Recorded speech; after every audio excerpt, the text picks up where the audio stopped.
Libo-libong taga-suporta ni Pangulong Rodrigo Duterte ang dumagsa sa Quezon City Circle para ipakita ang kanilang suporta sa Pangulo sa gitna ng mga isyong ibinabato sa kanya. May ulat on the spot si Katrina.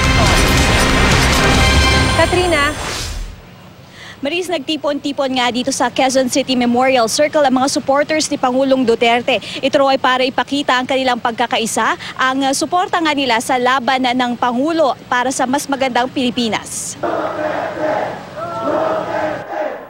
Aabot sa 20,000 mga taga-suporta ng Pangulo ang nagtipon dito sa Quezon City Memorial Circle. Ayon yan sa mga organizer.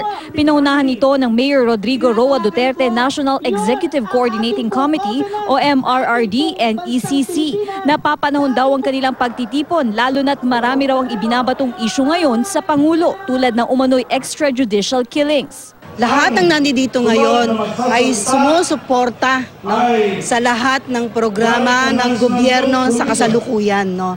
Wala tayong pagdadoubt o pagtutumanggi na ang lahat ng ginagawa ng presidente ay para sa ating lahat na mamamayan.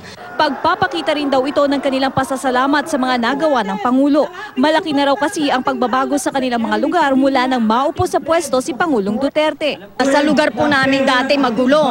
Ngayon po hindi na dahil yung mga tukhang sumuko na sila. Gabi-gabi dati sa barangay namin, problema namin yan. Ngayon po hindi na.